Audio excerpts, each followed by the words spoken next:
Hello दोस्तों, मैं दिनेश चौधरी एक बार फिर से आपका स्वागत करता हूँ इस लाइव प्लेटफॉर्म पर, जहाँ हम रिवीजन क्लासेस शुरू कर चुके हैं। एक के बाद एक यूनिट का हमने क्रमबद्ध तरीके से रिवीजन किया और अब हम पहली यूनिट का रिवीजन करने वाले हैं। इसके बाद हमारा 6th यूनिट जो एक महत्वपूर्ण यूनिट होगा वो बचेगा। लगभग हम सारा रिवीजन कर चुके हैं और मैं आशा करता हूं कि आपको अच्छे से रिवीजन में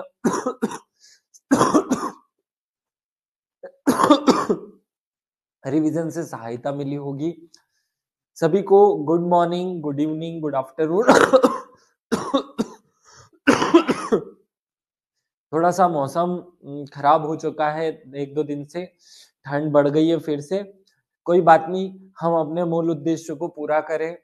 मैं ये रिवीजन थोड़ा सा जल्दी जल्दी इसलिए करवा रहा हूँ ताकि आप लोगों को टाइम मिल जाए, 2-4 दिन आप अपनी पढ़ाई कर सकें। सभी को गुड मॉर्निंग। क्या मेरी वॉइस आप सभी तक अच्छे से पहुंच रही है और वीडियो क्वालिटी ठीक है ताकि आप सब चीजें समझ पाए? चलिए हम शुरू करते हैं भगवान श्री गणेश का नाम लेकर, भगवान श्री गणेश को याद करते हुए और फिर मेरे शिक्षक सुरेश पटेल सर को याद करते हुए हम मूल विषय पर चलेंगे। मूल विषय इस वीडियो का है कि हम जो पहली यूनिट है उसका रिवीजन अच्छे से करें। यहाँ हमें कुछ बातें समझनी है, पहले उन पर फोकस कर लेते हैं। जब मैंने आप सब लोगों को टॉपिक वाइज जो है क्वेश्चंस करवाए थे, जब मैं स्पेशल टॉपिक्स आप सब लोगों को पढ़ाता था, तो उस टाइम पे हम देखते थे या हमने समझा हुआ है कि यूनिट 1 जो है ये थोड़ी सी बड़ी यूनिट है अन्य यूनिट्स के कंपैरिजन में। इसलिए यहाँ समझदारी से काम करना बहुत ज्यादा जरूरी है, यहाँ समझ विकसित करना बहुत ज्यादा जरूरी है।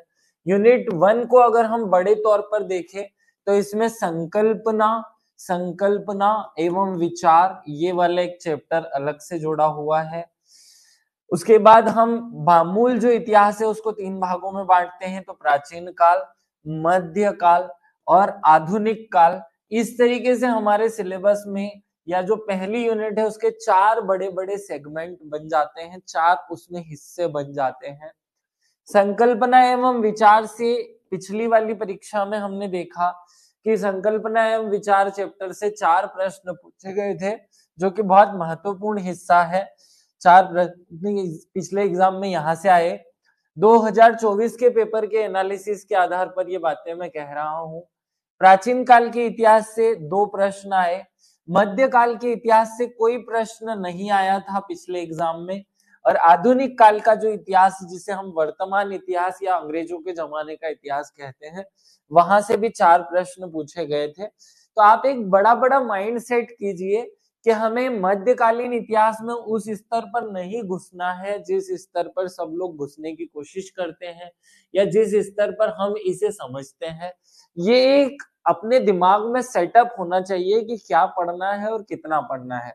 नहीं तो होता यह है कि हमें पढ़ना कुछ और है और हम पढ़ते कुछ और रहते हैं और उस चक्कर में सब गड़बड़ कर लेते हैं, हम सब गुण गोबर हो जाता है। संकल्पना एवं विचार हमें बहुत अच्छे से पढ़ना है।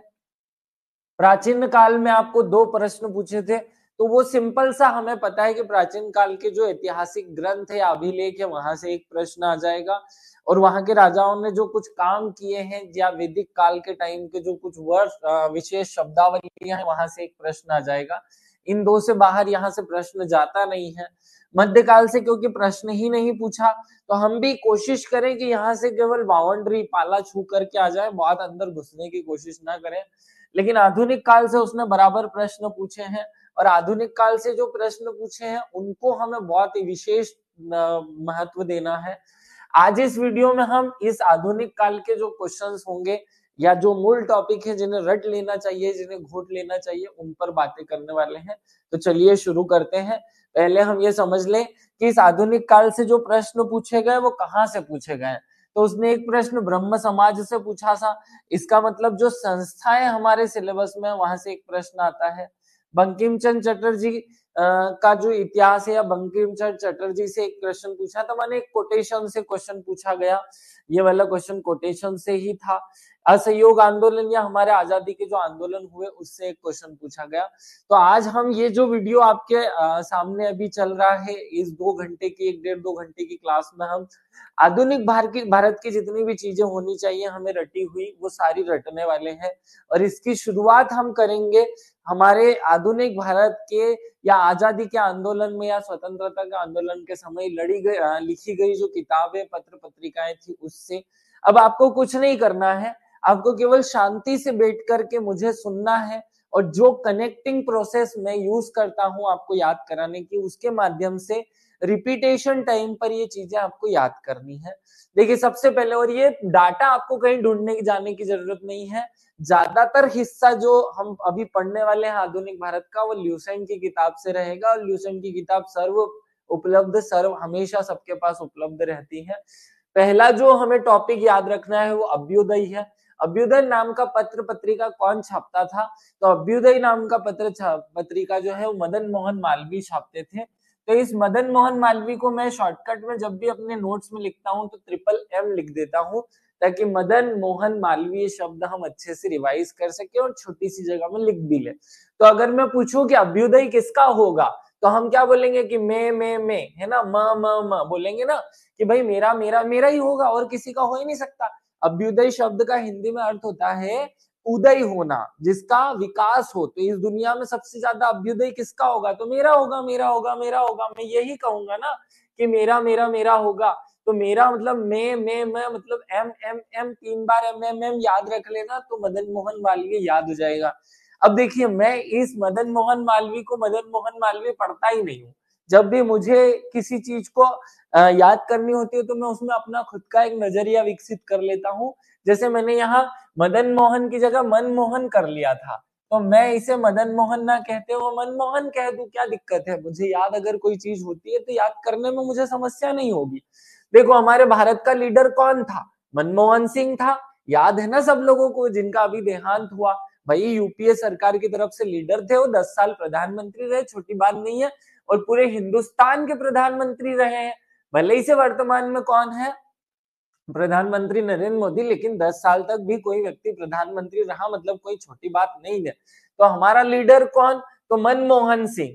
और हमारे हिंदुस्तान का लीडर कौन? तो भी मनमोहन सिंह। तो इससे ये शब्द हमें कनेक्टिंग में आ जाते हैं, तो आपको याद हो जाएगा कि अभ्युदय किसने लिखा, लीडर किसने लिखा, और हिंदुस्तान नामक पत्रिका का प्रकाशन किसने किया? तो मनमोहन ने किया। याद हो जाएगा। वैसे भी हिंदुस्तान जब बोलते हैं तो मेरा जो मन है वो मोह लेता है, मेरा मन जो है वो बहुत अच्छा हो जाता है, मेरा मन जो है मन करता है कि मैं हिंदुस्तान हिंदुस्तान कहूं, ना कि इंडिया इंडिया।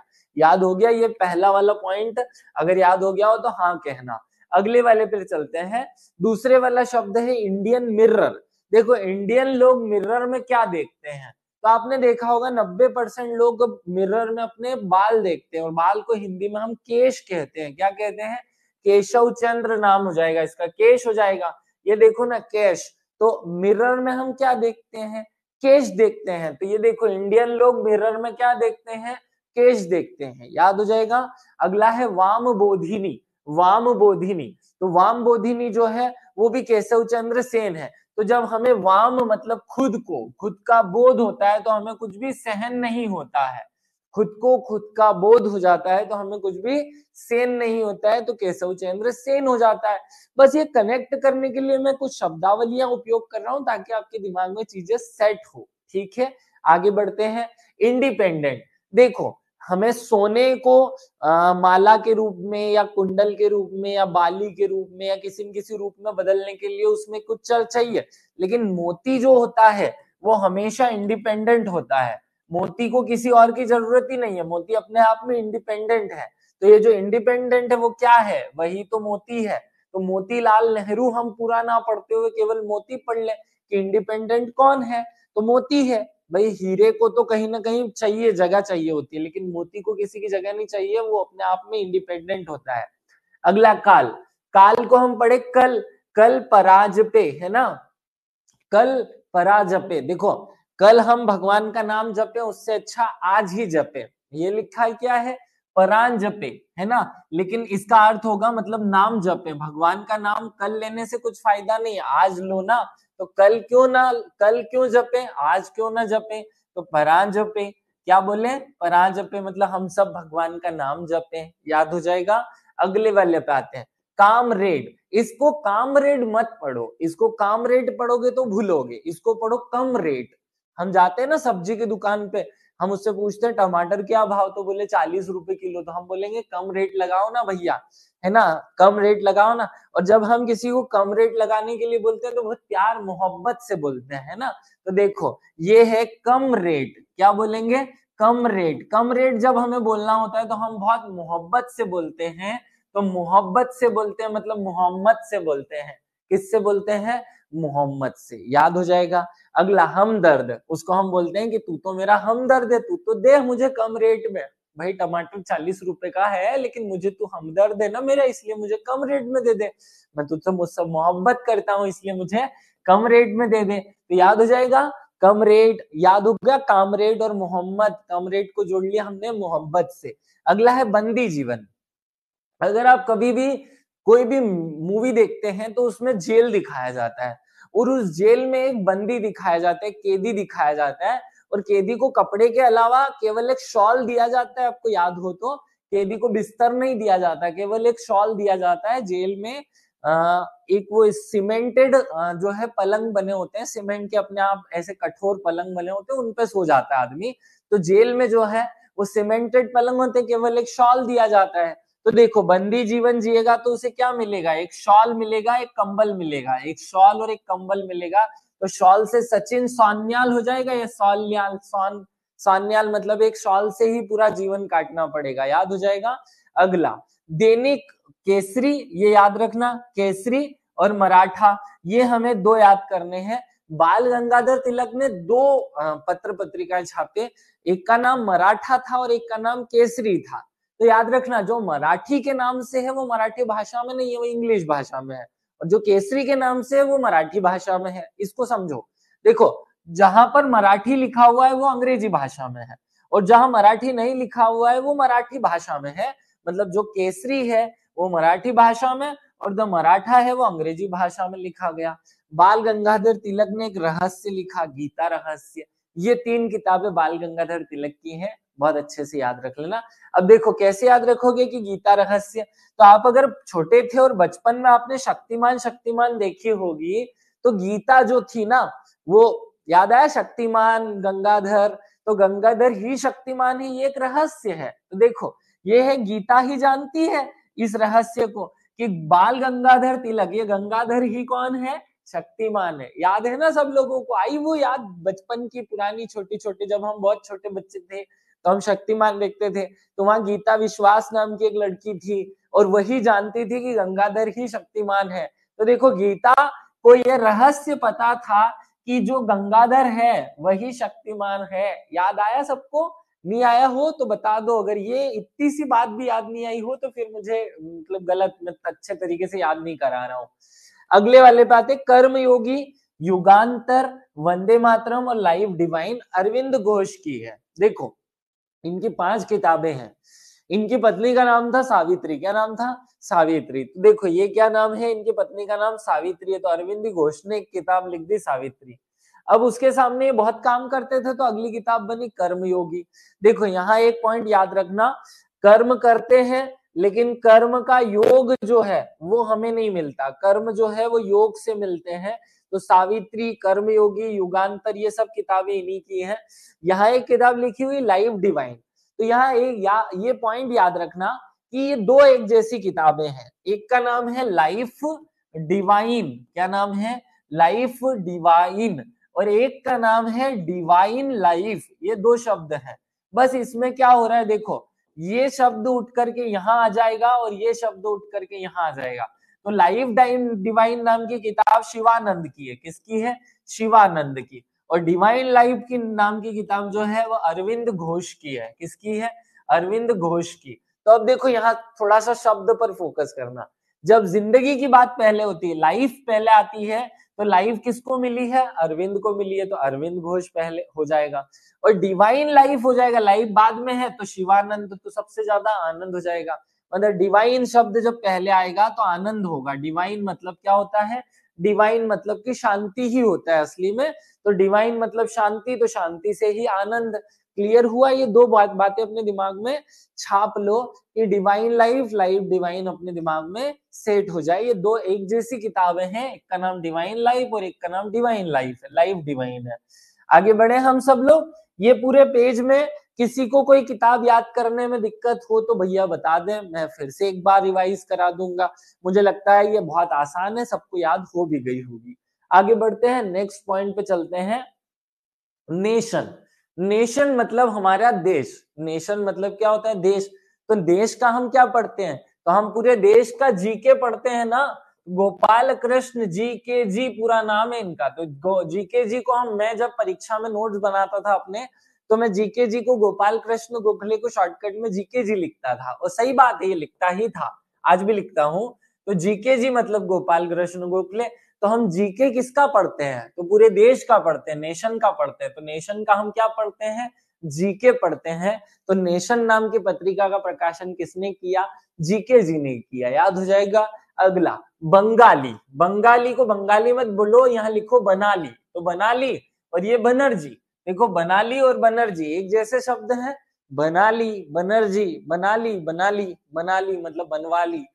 एक nation in making, a nation in making. Making मतलब होता है बनना, बनाना, है ना। तो बनना, बनाना, तो वही हम शब्द बोल रहे हैं। बनाना, बनर्जी, बनाना, बनाली, ये शब्द एक जैसे हैं। बनाली बनर्जी, बनाली मेकिंग मतलब बनाना भी बनर्जी, ये दोनों याद रख लेना। अगला शब्द है भवानी मंदिर। भवानी मंदिर की का लेखक कौन है?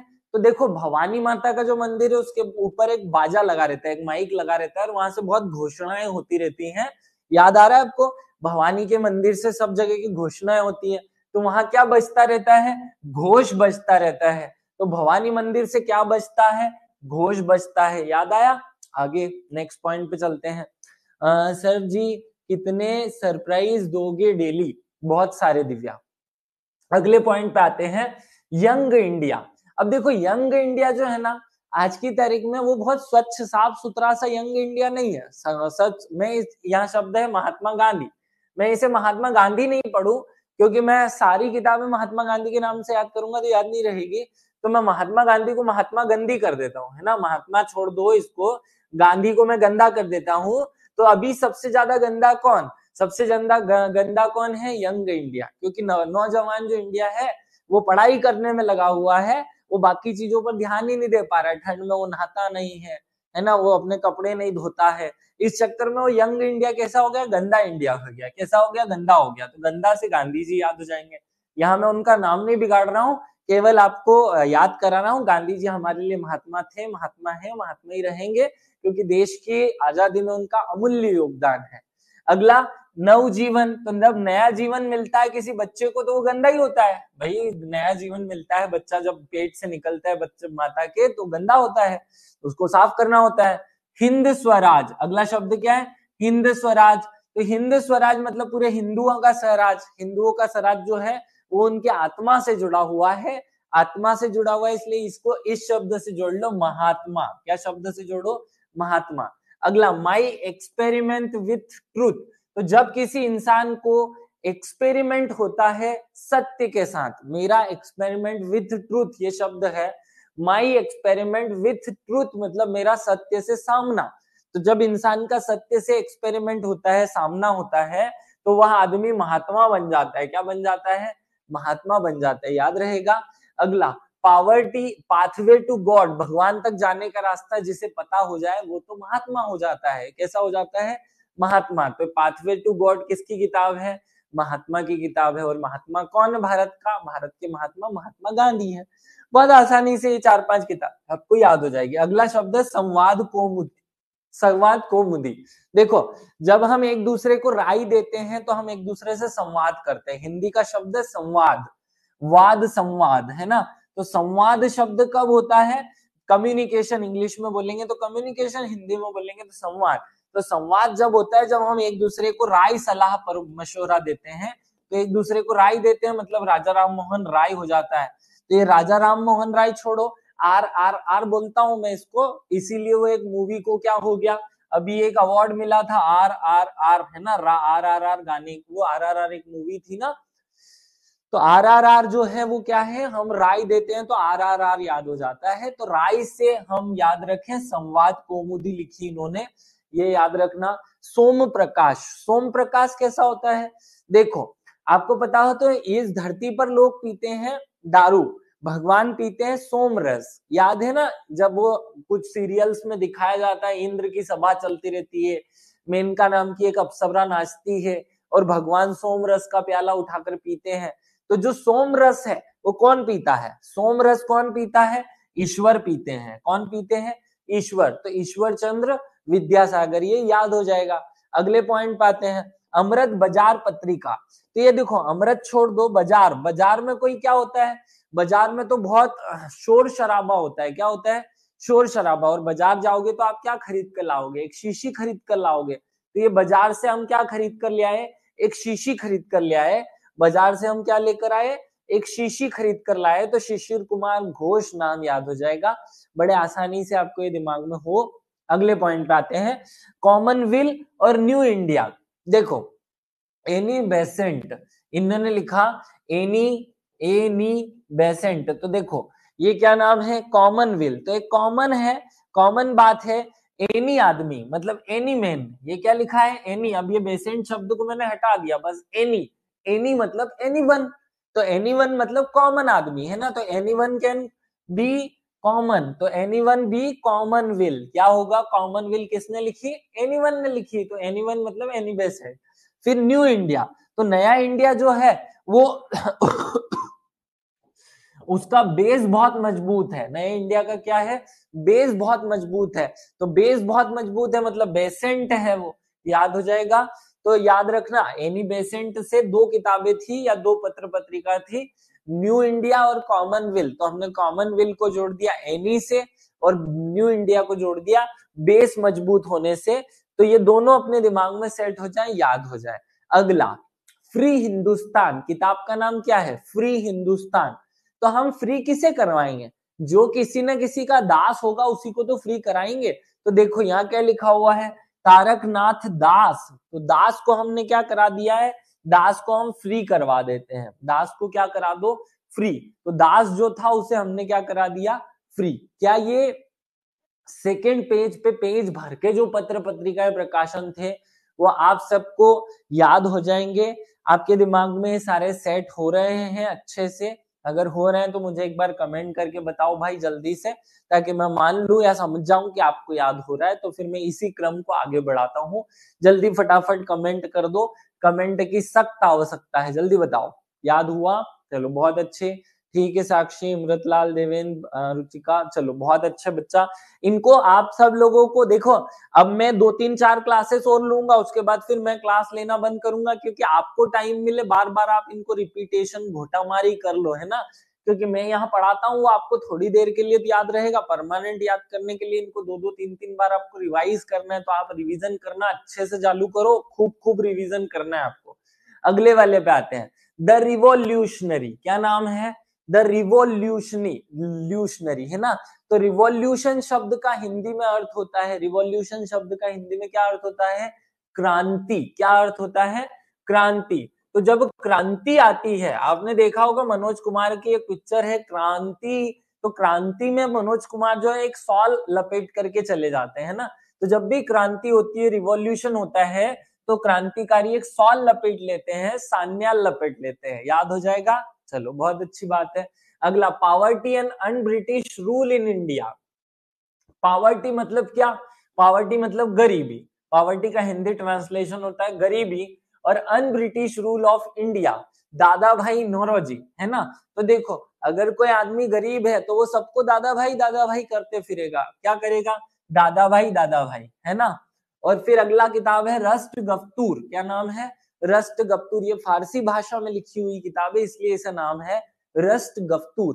तो जब हम किसी से गुफ्तगू करते हैं तो हम उसे दादा भाई कहते हैं कि नहीं, तो देखो या तो गरीबी में आदमी दादा भाई करता है, तो poverty and un-British rule in India दादा भाई की किताब है, और रस्ट गफ्तूर मतलब जब हम किसी से गुफ्तगू कर रहे हैं तो वो हमारा दादा भाई बन जाता है, याद हो जाएगा।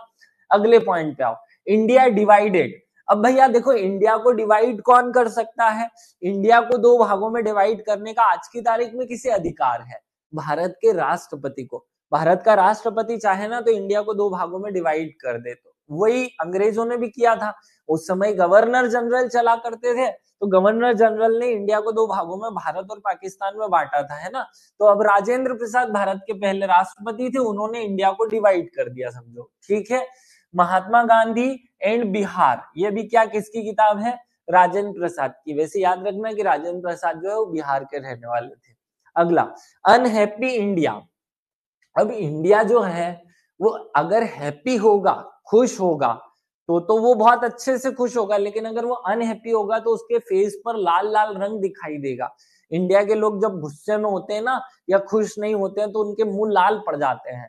तो याद देखो यहाँ क्या लिखा हुआ है? Unhappy India. इंडिया हैप्पी नहीं है तो उसका मुंह कैसा हो जाएगा? लाल हो जाएगा, तो लाला हो जाएगा वो, ठीक है। लाला जो है वो अनहैप्पी है, याद हो जाएगा। अगला, यंग इंडिया। और अभी हमारा जो यंग इंडिया है वो खाने पीने में बहुत शैतान है, खूब खाता है, खूब सारा पीता है ना, खूब खाता भी और पीता भी है, तो उसका मुंह हमेशा लाल लाल होता है, ठीक है।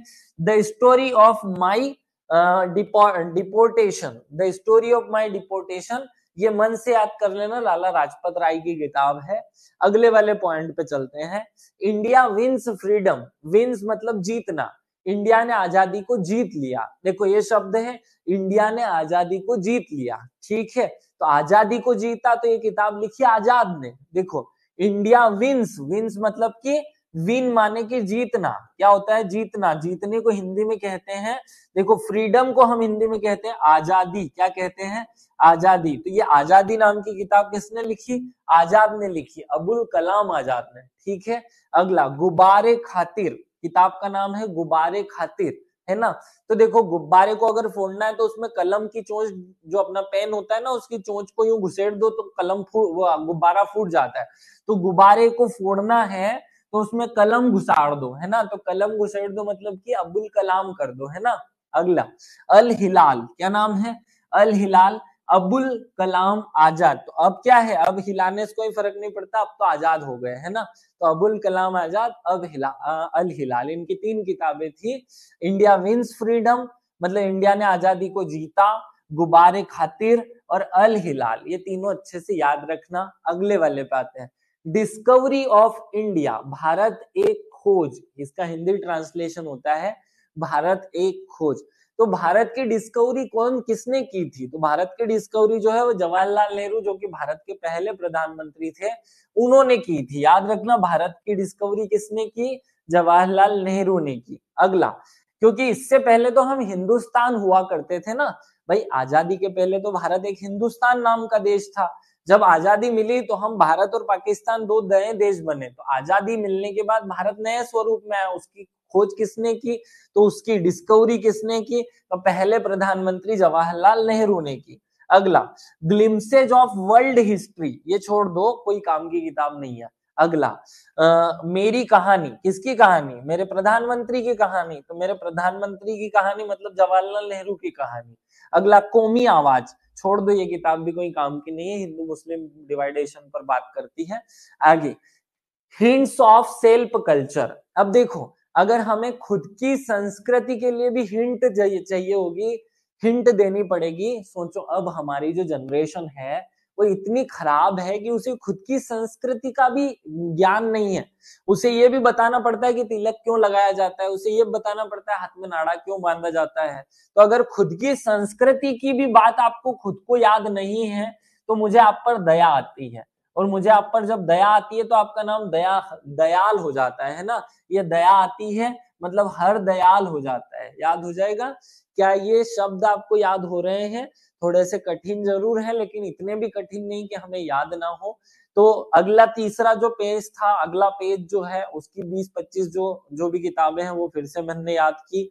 क्या आपको ये याद हो गई? अगले वाले फिर से एक बार कमेंट करके बताओ, चलो जल्दी से नेक्स्ट पेज पे चलते हैं। बस थोड़ी सी और बची हुई है, ये भी याद हो गई तो समझो कि कहानी खत्म। चलो आगे बढ़ो। अगला है इंडिया अनरेस्ट। देखो वैसे तो इंडिया के लोग बहुत रेस्ट करते हैं, रेस्ट ही रेस्ट करते हैं, है ना, इतना रेस्ट करते हैं कि रेस्ट इन पीस हो जाते हैं। लेकिन एक दिन ऐसा आता है जब इंडिया के लड़के लड़की रेस्ट ही नहीं करते। कौन सा दिन? ये वाला दिन, वैलेंटाइन डे, है ना। तो वैलेंटाइन डे के दिन हम क्या करते हैं? रेस्ट ही नहीं करते। तो देखो इंडिया अनरेस्ट मतलब कोई रेस्ट नहीं करता इंडिया में। किस दिन कोई रेस्ट नहीं करता? तो वैलेंटाइन डे के दिन, वैलेंटाइन डे के दिन कोई रेस्ट नहीं करता। याद हो जाएगी ये। अगले वाले पे आओ। स्वराज। देखो स्वराज मतलब खुद का राज। जब हम खुद का राज करते हैं तो हमारे जीवन में प्रकाश ही प्रकाश होता है। क्या होता है? जब खुद का राज होगा तो जीवन में प्रकाश ही प्रकाश होगा। तो टी प्रकाशम उनकी किताब का नाम है। अगला जस्टिस। जस्टिस का हिंदी ट्रांसलेशन होता है न्याय। तो जस्टिस बोल दो या न्याय बोल दो। तो न्याय तुम्हें नहीं मिलेगा। न्याय क्या नहीं होगा? तुम्हें नहीं मिलेगा, तुम्हें नहीं मिलेगा। हम बोलते हैं ना अपनी इंदौरी भाषा में, तुम्हें नहीं मिलेगा, तुम्हें नहीं मिलेगा। तो देखो टू में, तो two, T for T, M for M, और नहीं मिलेगा मतलब नायर, है ना। तो टू में नहीं मिलेगा, क्या है? न्याय तुम्हें नहीं मिलेगा। याद हो जाएगा ये पॉइंट, तुम्हें नहीं मिलेगा न्याय। अगला द सोशलिस्ट। तो जो सोशलिस्ट हैं, जो सोशलिस्ट लोग हैं, उनको कोई ढंग वंग थोड़ी याद होता है कि कैसे लोगों से बात करते हैं, क्योंकि वो सोशल मीडिया में घुसे रहते हैं। तो यहाँ लिखो डांगे। ढांगे मतलब उनमें कोई ढंग भंग नहीं होते, वो ढंग के लोग नहीं होते हैं। जो सोशलिस्ट होते हैं वो कोई ढंग ढंग के लोग नहीं होते। तो ढंग के लोग नहीं होते सोशलिस्ट, याद रख लेना। अगला इंडिया फॉर इंडियंस। इंडिया किसके लिए? इंडियंस लोगों के लिए। तो इंडिया किसके लिए? ये मेरे दिल की आवाज है, मेरे चित्त की आवाज है कि इंडिया इंडियंस के लिए है। इंडिया किसके लिए है? ये मेरे दिल की आवाज है। और दिल को और अच्छी भाषा में कवितात्मक रूप में चित्त बोला जाता है। तो चित्तरंजन ने कहा, चित्त ने कहा कि इंडिया इंडियंस के लिए है। याद रखना। War for Indian Indians independence. अब वार कौन करता है? देखो इस किताब में क्या लिखा है? वार फॉर इंडियन इंडिपेंडेंट मतलब भारत की स्वतंत्रता के लिए युद्ध। तो युद्ध कौन करता है? जो वीर होता है। तो देखो इस किताब में पहला व्यक्ति कौन है? वीर। तो वार किसने किया? वीर ने किया। किसने किया? वीर ने किया। याद रहेगा। अगला होम एंड द वर्ल्ड मतलब मेरा घर और पूरा विश्व। तो पूरे घर के लिए, मैं अपने घर के लिए पूरे विश्व को ठुकरा सकता हूं। तो मैं अपने होम के लिए पूरे विश्व को ठुकरा सकता हूं। मतलब ठुकरा सकता हूं तो ठकरा सकता हूं। तो ठाकुर याद हो जाता है। ठाकुर ठुकरा एक ही बात है ना। गीतांजलि याद रख ही लेना मन से, है ना। अगली नील दर्पण। किताब का नाम क्या है? नील दर्पण। तो अगर दर्पण में हम अपने आप को देखें तो हम नीले पड़ गए, है ना। तो हमें दीन दुखी, हमें जब हम दीन दुखी होते हैं तो हमें दर्पण में नहीं देखना चाहिए, वहां हम नीले नीले दिखाई देते हैं। तो दीन दुखी जो लोग हैं वो नीले दर्पण में या दर्पण में नीले दिखाई देते हैं, ये याद रखना। अगला सोजे वतन। किताब का नाम है सोजे वतन। सोजे वतन, कर्म भूमि, शतरंज के खिलाड़ी, सब प्रेमचंद की किताबें हैं। देखो प्रेमचंद की एक किताब है सोजे वतन, है ना। तो देखो अगर प्रेम है या चांद निकल आया है तो फिर सो जा वतन। प्रेम है और चांद निकल आया, रात को चांद निकल जाता है तो हम सो जाते हैं ना। तो चांद निकलने के बाद हमारा वतन जो है वो सो जाता है। तो सोजे वतन, ठीक है। अगला कर्म भूमि। तो जब हम किसी के लिए प्रेम में होते हैं, किसी के प्यार में होते हैं तो वहां काम नहीं देखते, प्यार देखा जाता है, काम नहीं देखा जाता। तो काम नहीं देखा जाता, कर्म भूमि। और शतरंज के खिलाड़ी, तो शतरंज के खिलाड़ी आपस में एक दूसरे के साथ प्यार नहीं करते, प्रेम नहीं करते। तो प्रेम चंद हो जाता है, चंद नहीं करते, चरासा भी प्रेम नहीं करते। ये सारी किताबें आपको फिर से याद हो गई। नेक्स्ट पॉइंट पे चलें, बोलो हाँ। नेक्स्ट पॉइंट पे चलते हैं। नेक्स्ट पॉइंट, बस जरा सी 5-10 किताबें और बची हुई है, इतनी 10-15 और कर लो तो कहानी खत्म हो जाएगी इन पत्र पत्रिकाओं की। बांगे दरा और तराने हिंद किताब है मोहम्मद इकबाल, है ना। बांगे दरा और तराने हिंद दोनों की दोनों किताबें किसने लिखी है? मोहम्मद इकबाल ने लिखी है। एक बाल था उसके सिर पे, उसने लिखी तराने हिंद, मतलब पूरे पूरे सर पर एक ही बाल बचा तो तराना हिंद हो गया, वो है ना, तराना हो गया। और बांगे दरा, तो वो अब क्या है, मुर्गे जैसा, उसके बाग देने के अलावा कुछ नहीं बचा। बागे दरा तराने हिंद किताब का नाम बन गया। अगला, भारत भारती, इस किताब के लेखक हैं भारतेंदु। तो भारत भारती भारतेंदु, इसको बोलकर देखो एक बार, भारत भारती भारतेंदु, बस इतना सा बोल लो तो नाम याद हो जाएगा, भारत भारती भारतेंदु। अगला, कांग्रेस का इतिहास, कांग्रेस का इतिहास किसने लिखा होगा? तो हमारे जो राम सीता है ना, उस जमाने से कांग्रेस है। तो हमारे जो मध्य प्रदेश के पहले राज्यपाल थे पट्टाभी सीतारामैया, उन्होंने लिखा कांग्रेस का इतिहास। एक किताब है कांग्रेस का इतिहास, ये किसकी किताब है? बी पट्टा भी सीतारा, बी पट्टा भी सीतारामैया, भी सीतारामैया, है ना, इनका पूरा नाम इतना बड़ा है। सत्यार्थ प्रकाश, सत्यार्थ प्रकाश, देखो जब हमें सत्य का प्रकाश मिल जाता है तो हम हर मनुष्य के प्रति दया का भाव रखते हैं।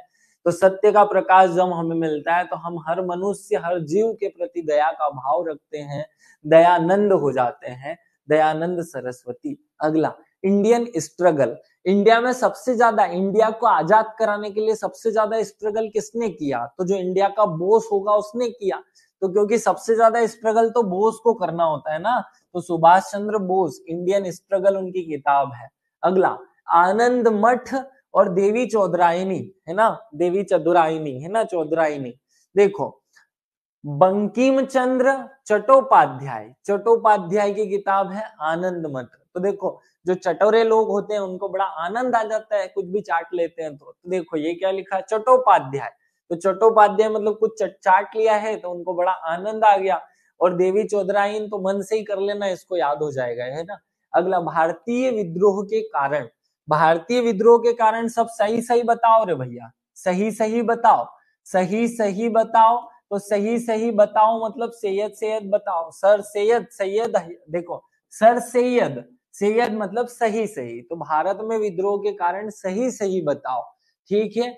ल्यूसेंट में मैथिली शरण गुप्त लिखा हुआ है, भारत भारती का नहीं। भारत भारती किताब के लेखक है भारतेंदु हरिश्चंद्र, यही आपको आंसर लिखना है बच्चा। अगले वाले पे आओ, कॉमरेड, वही अपने याद कर लिया, कम रेट, ये कामरेड मतलब कम रेट, कम रेट पर बेचना, तो कम रेट पर बेचो क्योंकि मैं तुमसे मोहब्बत करता हूं, तो मोहब्बत और मोहम्मद। एक बाल, एक बाल ने क्या लिखा?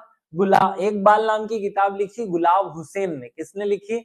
गुलाब हुसैन ने। तो गुलाब हंस रहा था क्योंकि एक ही बाल बचा हुआ था, तो एक बाल बचा तो गुलाब ने हंस दिया, गुलाब ने हंस दिया, गुलाम ने हंस दिया, ऐसा बोलना। अगला, शूद्रों की खोज, अब देखो इस भारत में सबसे ज्यादा एसटी एससी के लिए काम किया है, किसने काम किया? डॉक्टर भीमराव अंबेडकर ने। तो यहाँ लिखी हुई किताब शूद्रों की खोज किसने लिखी? अंबेडकर जी ने। जाति भेद का उच्छेद, उच्छेद, ये शब्द, ये किताब भी किसने लिखी? अंबेडकर ने। अछूत कौन है और क्यों या कैसे, और मुक्त नायक, ये सारी, मूक नायक, ये सारी किताबें किसकी है? डॉक्टर भीमराव अंबेडकर की। इनको बस एक बार रीड आउट कर लोगे तो याद रह जाएगी कि भीमराव अंबेडकर ही ऐसी किताब लिख सकते थे, क्योंकि उन्होंने उनको मुख्य धारा में, मतलब अनुसूचित जाति जनजाति को मुख्य धारा में लाने के लिए पूरी जिंदगी प्रयास किया, इसलिए ऐसी किताबें उन्होंने लिखी। तो मैं मानता हूं कि ये जो किताबें थी, पत्र पत्रिकाएं थी, ये खत्म हुई, आप सबको याद हो गई होगी, एक बार ओके कर देना अगर आपको याद हो गई हो तो हम नेक्स्ट स्टेप पे चलते हैं। अगला है कुछ नारे, किसने कौन सा नारा दिया? इंकलाब जिंदाबाद, किसने नारा दिया था भैया? तो भगत सिंह का था। ये चीज रटने की नहीं है, ये तो समझदारी है हमारे अंदर की इंकलाब जिंदाबाद बोलते बोलते आदमी फांसी पे चढ़ गया, वो भी हमें याद ना रहे। फांसी पे कब चढ़े थे भगत सिंह? 23 मार्च 1930 को। कब चढ़े थे? 23 मार्च 1930 को। 3 सदस्य एक साथ में, सुखदेव, राजगुरु और भगत सिंह फांसी पे चढ़ गए थे इंकलाब जिंदाबाद बोलते बोलते। दिल्ली चलो, अब दिल्ली हम क्यों चले? अगर हमारा बॉस कहे तो हम दिल्ली चले, तो बॉस ने कहा कि चलो दिल्ली, चलो दिल्ली, तो हम चुपचाप उठ करके चल देंगे दिल्ली। भाई हम किसी ऑफिस में काम करते हैं और हमारा बॉस कह रहा है कि चलो दिल्ली, तो चुपचाप उठकर चलो ना दिल्ली, ठीक है। अब आगे, करो या मरो, तो या तो करो या मरो, है ना। करो नहीं तो मरो, तो जो ना करे ना मरे वो है गंदा आदमी, है ना, तो गांधी याद हो जाएगा। अगला, हे राम, ये गंदे आदमी कुछ नहीं करते, हे राम, और फिर भारत छोड़ो, तो ये तीनों ही याद करना महात्मा गांधी के नारे थे, ठीक है। अगला, जय हिंद, जय हिंद कौन बोलता है, तो देखो हमारा जो बॉस होता है ना वो सबसे आगे आगे जय हिंद जय हिंद जय हिंद के नारे लगाता है, तो जय हिंद का नारा हमारा बॉस लगाता है, सुभाष चंद्र बोस। अगला है पूर्ण स्वराज्य और आराम हराम है। जवाहरलाल नेहरू ने बोला, पहले प्रधानमंत्री बन गए तो बोला कि भैया आराम तो हराम है, इसको करना ही मत, और अब हमारा पूरा देश पूर्ण स्वराज्य बन गया। देखो भारत पूर्ण स्वराज्य कब बना, आजादी के बाद, और आजादी के बाद उसका पहला प्रमुख कौन बना, भाई भारत का प्रधानमंत्री, और प्रधानमंत्री थे जवाहरलाल नेहरू, तो ये याद हो जाए। अगला, वेदों की ओर लौटो, वेदों की ओर लौटो, क्योंकि वेदों में असली सरस्वती है। वेद, भाई हमारी किताबों को हम सरस्वती कहते हैं ना, तो किताबों में वेद सबसे पहली किताबें थी, तो वेदों में ही क्या थी, सरस्वती, मतलब दयानंद सरस्वती, याद हो जाएगा। अगला, जय जवान जय किसान, देखो जो जवान होता है और किसान होता है वो बहुत बहादुर होता है, तो जवान भी और किसान भी, ये दोनों के दोनों बहुत बहादुर होते हैं। जवान वो जो सेना में लड़े, और किसान वो जो खेतों में अनाज उगाने के लिए जीवन से लड़े, वो दोनों ही बहुत बहादुर होते हैं। अगला, मारो फिरंगी को, फिरंगियों को मारो, किसने कहा था पहली बार, मंगल पांडे ने, तो फिरंगी को मारो सबका मंगल होगा, क्या होगा, मंगल होगा, सबका मंगल होगा, मतलब मारो फिरंगी को, याद हो गया। जय जगत, पूरे विश्व का कल्याण हो, ये भाव हमारे अंदर होता है, क्या होता है, हर हिंदुस्तानी के अंदर होता है। हम बोलते हैं ना, जब भगवान की पूजा रात को करते हैं, सुबह उठ करके उनकी आरती पूजा पाठ करते हैं, तो बोलते हैं ना कि पूरे विश्व का कल्याण हो, बोलते हैं कि नहीं, हाँ, प्राणियों में सद्भावना हो, विश्व का कल्याण हो, तो जय जगत, पूरे जगत की जय हो, ऐसा हमारे अंदर भाव होता है, मतलब विनोबा भावे होता है, ये भाव होता है, मतलब भावे होता है ना, ये सबको भाव होता है, सबके अंदर ये भाव होता है। कर मत दो, टैक्स मत दो, ये किसने कहा था, हमारा जो सरदार होगा वही तो कहेगा कि टैक्स देना है कि नहीं देना है, तो हमारे सरदार ने कहा था कि टैक्स मत दो, हमें नहीं जरूरत है, टैक्स मत दो, हमें देने की जरूरत ही नहीं है, तो कर मत दो, ये किसने कहा, हमारे सरदार ने कहा, ठीक है। अगले पॉइंट पे आते हैं, संपूर्ण क्रांति, देखो जब संपूर्ण क्रांति आएगी तो भगवान को भी धरती पर आना पड़ेगा, और भगवान का नाम है नारायण नारायण, है ना, तो जब सब में क्रांति आ जाएगी तो हम भगवान को बुला लेंगे, नारायण नारायण करने लग जाएंगे, नारायण नारायण, ठीक है। अगला, विजय विश्व तिरंगा प्यारा, ये बताओ तिरंगा कौन फहराता है, सबसे छोटे स्तर पर तिरंगा फहराता है उस गली का पार्षद, कौन फहराता है, पार्षद, कौन फहरा देता है, पार्षद, और सबसे बड़े स्तर पर तिरंगा फहराता है भारत का राष्ट्रपति, तो हम छोटे स्तर की बात कर ले, पार्षद, तो तिरंगा कौन फहराता है, पार्षद, तो नाम हुआ श्यामलाल गुप्ता पार्षद। अगला, वंदे मातरम, क्या नाम है, वंदे मातरम, ये बंकिम चंद्र चटर्जी का गीत है, वंदे मातरम, है ना, तो वो तो हमें पता है, राष्ट्रगीत और राष्ट्रगान हमने रट रखा है। जन गण मन अधिनायक, ये क्या है, राष्ट्रगान है, ये रविन्द्रनाथ टैगोर का है, और ये बंकिम चंद्र चटर्जी का है। साम्राज्यवाद का नाश हो, ये भगत सिंह ने कहा था, याद है असेंबली में जब इन्होंने बम फेंका था, तो वहां ये बहुत जोर जोर से चिल्ला रहे थे, साम्राज्यवाद का नाश हो, इंकलाब जिंदाबाद, साम्राज्यवाद का नाश हो, इंकलाब जिंदाबाद, ये इनके नारे थे। अगला, स्वराज्य हमारा जन्म सिद्ध अधिकार है, ये किसने कहा था, बाल गंगाधर तिलक ने कहा था, याद रखना, स्वराज्य हमारा जन्म सिद्ध अधिकार, ये किसने कहा, बाल गंगाधर तिलक ने, ये हमें वैसे याद रह जाए। अगले पॉइंट पे आ जाओ, सरफरोशी की तमन्ना अब हमारे दिल में है, देखना है चोर किसना, राम और उनकी प्रसाद में है ना, देखो बोलो इसको, सरफरोशी की तमन्ना अब हमारे दिल में है, देखना है जोश कितना, राम और उनकी प्रसाद में है ना, तो राम मंदिर बना दिया अपन ने। सर मेरे 48 क्वेश्चन सही हो रहे हैं, बस बेटा तू अब ये बीच में पढ़ाते पढ़ाते ये बात कर ले, स्पेशली तुम्हारे पास मेरा नंबर तो होगा ही नहीं, और तुम्हारे फोन में बैलेंस भी नहीं होगा ताकि तुम मुझसे बात कर सको, तो तुम्हारे पास ऐसी कोई फैसिलिटी तो होगी नहीं ताकि तुम बीच में क्लास चलते चलते डिस्टर्ब कर रही हो, बेटा अभी यही पढ़ लो जो मैं पढ़ा रहा हूँ। अगला, सारे जहां से अच्छा हिंदुस्तान हमारा, देखो, सारे जहां से अच्छा हिंदुस्तान हमारा है, भले ही से हमारे माथे पे बाल ना बचे, लेकिन हम हिंदुस्तान को पहले रखते हैं ना।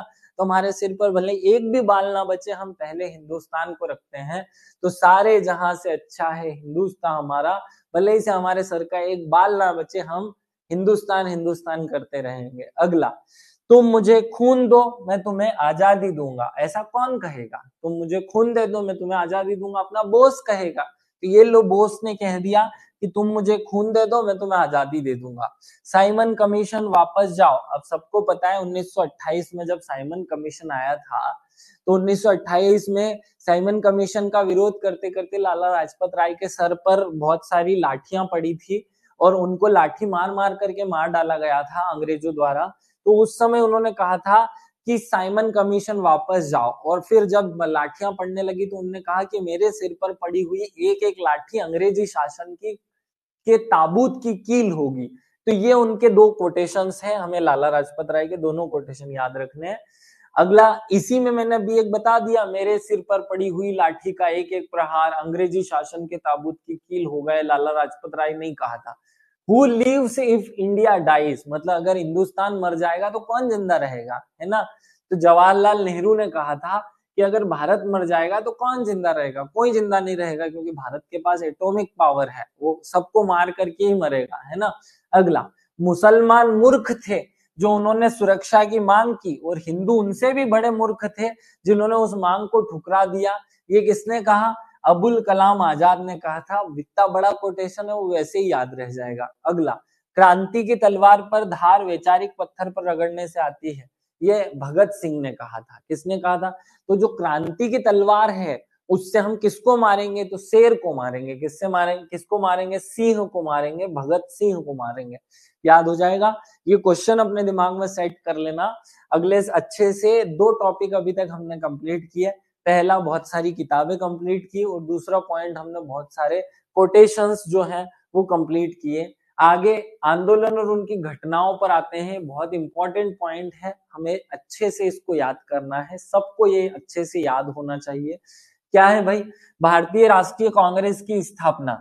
तो कांग्रेस की स्थापना हर एक बच्चे को याद है कि मुंबई के ग्वालिया टैंक में, ग्वालिया टैंक नाम की जो जगह थी, वहां पहली बार 1885 में ए.ओ. हुयोम द्वारा योमेश चंद्र बनर्जी की अध्यक्षता में, योमेश चंद्र बनर्जी और ए.ओ. हुयोम द्वारा एक संस्था की स्थापना की गई, जिसको हम क्या कहते हैं? भारतीय राष्ट्रीय कांग्रेस कहते हैं। नेशनल कांग्रेस, है ना, इसको याद रखना। भारतीय इंडियन नेशनल कांग्रेस, INC लिखा हुआ आता है कहीं कहीं पर, तो शॉर्टकट है उसी का, इंडियन नेशनल कांग्रेस का, याद रह जाए। अगले पॉइंट पे आते हैं, बंग भंग। देखो, बंग भंग जब होता है या स्वदेशी थप्पड़ जब पड़ता है, तो पांचवी उंगली जो है गाल पे छपती है। तो जब स्वदेशी उंगली पड़ती है ना, मतलब देसी लड़के के हाथ का थप्पड़ पड़ता है, तो 5 उंगली मुंह पे छपती है। तो 5 उंगली मुंह पे छपती है, मतलब 5 में ये हुआ। अगला, मुस्लिम लीग। मुस्लिम लीग जो है, देखो मुस्लिम लीग, मुस्लिम अपना लीग किसे बना देते हैं? अपनी जोड़ीदार किसे बनाते हैं? 6। 6 मतलब याद हो गया ना, सबको याद हो जाएगा 6 से क्या बोलता है, या वो याद है सबको, है ना। ये मैं केवल बोलने के लिए कर रहा हूं, मतलब याद कराने के लिए। अब कांग्रेस का विभाजन, तो जब कांग्रेस का विभाजन हुआ उसके पहले वो साथ साथ में रहते होंगे, तो साथ साथ में रहते होंगे तब तो जाके विभाजन ही हुआ। तो साथ साथ में रहते होंगे, मतलब साथ साथ में रहते होंगे, तो कांग्रेस का विभाजन कब हुआ? 7 में हुआ। अगला, होम रूल। अब देखो, जो छोटा बच्चा रहता है ना, जब तक वो 16 साल की उम्र का होता है, वो अपने घर में रहता है। जैसे ही 16 की उम्र में आता है, वो घर से बाहर जाता है, और वो दूसरे के प्यार में पड़ता है, दूसरे के रूल्स में फॉलो होने लगता है। तो घर के रूल का पालन हम कब तक करते हैं? हम 16 साल की उम्र तक करते हैं, मतलब 16 साल में आ गया होम रूल। तो ये 1916 में आ गया होम रूल, याद हो जाएगा। अगला, लखनऊ पैक्ट। लखनऊ का पैकेट, लखनऊ का पैकेट बोल दो इसको। तो लखनऊ का पैकेट कब कितने में मिलता है? लखनऊ का मतलब लाखों का पैकेट मिलता है 16 में, है ना। जब इंसान 16 साल का हो जाता है तो उसका शरीर लाखों का पैकेट बन जाता है। किसका पैकेट बन जाता है? लाखों का पैकेट, याद रखना। अगला, मॉन्टेक्यू की घोषणा। तो मॉन्टेक्यू की घोषणा से हमारे देश को बहुत खतरा था, इसलिए ये 17 था। तो खतरा और सतरा एक ही होता है, इसलिए मांटेक्यू की घोषणा से हमें क्या हो गया, खतरा, खतरा से हो गया सतरा, याद रह जाएगा। अगला पॉइंट, रोलेट एक्ट, रोलेरे एक्ट 1919 में आया था रोलेट एक्ट। इसी के विरोध में हमने जलियांवाला बाग हत्याकांड की बातें की थी। तो रोलेट एक्ट कब आया, 1919 में आया। नेक्स्ट पॉइंट पे आते हैं, जलियांवाला बाग हत्याकांड। तो रोलेट एक्ट के विरोध में ही हुआ जलियांवाला बाग हत्याकांड। दोनों की तारीखें याद रखना चाहो तो रख लो। 19 मार्च 1919 थी रोलेट एक्ट की तारीख, और 13 अप्रैल 1919 थी जलियांवाला बाग हत्याकांड की तारीख। ये दोनों ही आपको सिमिलरली एक ही बार में याद रखनी है, रह जाएंगी। अगला, जब उन्होंने हमारे देश में जलियांवाला बाग हत्याकांड किया तो हम अंग्रेजों के खिलाफ हो गए, और इसीलिए हमने चलाया खिलाफत आंदोलन। तो खिलाफत आंदोलन कब चलाया गया, 1919 में चलाया गया। अगला, हंटर कमेटी, नाम क्या है, हंटर कमेटी। तो जब जलियांवाला बाग हत्याकांड हुआ उसमें बहुत सारे लोग मारे गए, तो हमने हंटर से मारा फिर अंग्रेजों को, इसलिए बनी हंटर कमेटी। उसके एक साल बाद 1920 में, यहाँ तारीख याद रखने की जरूरत नहीं है, चार चीजें एक क्रम से हुई। रोलेट एक्ट आया, उसके विरोध में हमने जलियांवाला बाग हत्याकांड हुआ, जलियांवाला बाग हत्याकांड के खिलाफ हम खड़े हो गए, इसलिए खिलाफत आंदोलन हुआ, और फिर हमने हंटर कमेटी बना दी। ठीक है।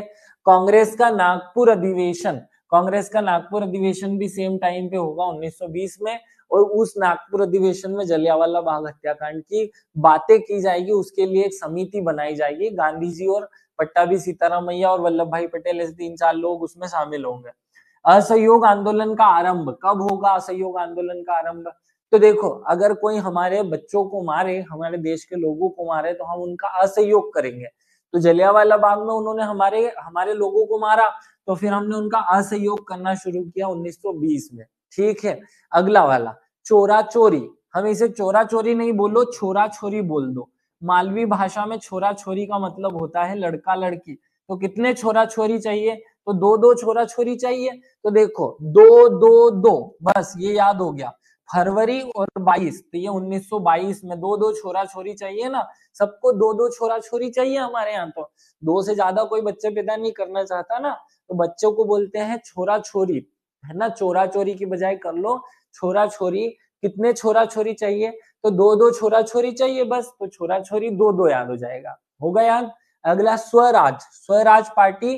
तो स्वराज पार्टी मतलब कि हमारी 2-3 पार्टी है ना, तो स्वराज पार्टी मतलब 2-3 पार्टी, 1923 में ये स्थापित हुआ। अगला, हिंदुस्तान रिपब्लिकन एसोसिएशन। भगत सिंह जब 24 साल के थे तो उन्होंने एक संस्था बनाई थी, संस्था का नाम था हिंदुस्तान रिपब्लिकन एसोसिएशन। वो 1924 में बनी थी और 24 साल के थे तब बनी थी। तो 1924 और 24 ऐसे कनेक्ट करके याद किया जा सकता है। क्या ये आपको याद हो रहा है, एक बार कमेंट करके बता दो थोड़ा सा, तो मुझे समझ में आ जाए कि हाँ हैंग वैंग नहीं हुआ, कंप्यूटर चल रहा है कार्यक्रम। जल्दी से बताओ फटाफट, नहीं तो मुझे लग रहा है डाउट कि भैया ऐसा ना हो जाए मैं यहाँ से पढ़ाते जा रहा हूँ और कार्यक्रम रुक गया। ठीक है, आगे बढ़ते हैं।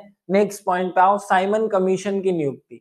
हमको पता है कि साइमन कमीशन बना 1927 में था, और उसमें 7 लोग थे। तो देखो 7 लोग थे, 27 में बना था, 7 लोगों का कमीशन 27 में बना था।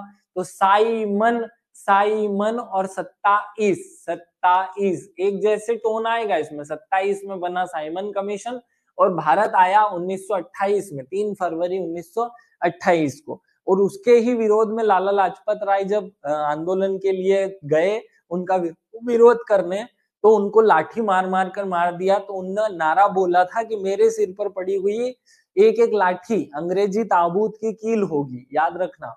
नेहरू रिपोर्ट, नेहरू रिपोर्ट जो है वो कब आई, तो इस साइमन कमीशन के सिमिलर, जब साइमन कमीशन आया तो हमने कहा कि इसकी जरूरत नहीं, भारत के लोग खुद ही बना लेंगे अपनी रिपोर्ट, और तब हमने बनाई नेहरू रिपोर्ट, याद रहेगा।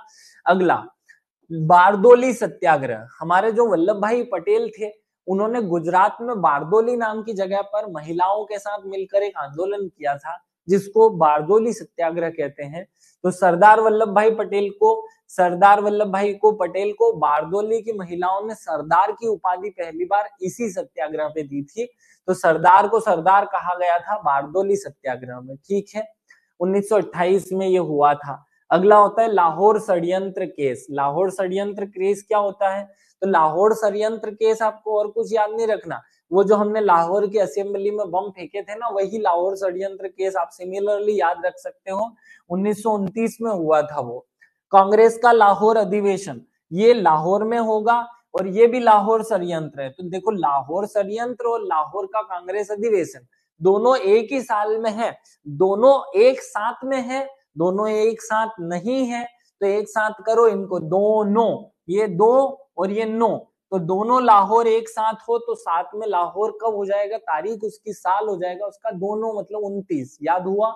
अगला स्वाधीनता दिवस। स्वाधीनता दिवस हमने पहली बार बनाया 26 जनवरी 1930 को, और स्वाधीनता दिवस मनाने की घोषणा की 2 जनवरी 1930 को। आप सबको पता है कि जब हमारा देश 1947 में आजाद हो गया, जब हमारा जो संविधान है वो 26 नवंबर 1949 को बन गया। कब बन गया? 26 नवंबर 1949। तो फिर हमने 26 जनवरी का वेट क्यों किया? 26 जनवरी 1950 को हमने गणतंत्र की घोषणा क्यों की? क्योंकि पहली बार हमारे देश में हमने स्वाधीनता दिवस मना लिया था, 2 जनवरी की घोषणा की थी 2 जनवरी को, और मनाया था 26 जनवरी 1930 को। 26 जनवरी 1930 को लाहौर में रावी नदी के किनारे, 1930 26 जनवरी, कहां पर? लाहौर में। लाहौर में रावी नदी के किनारे जवाहरलाल नेहरू ने पहली बार तिरंगा फहराया था, और उसी दिन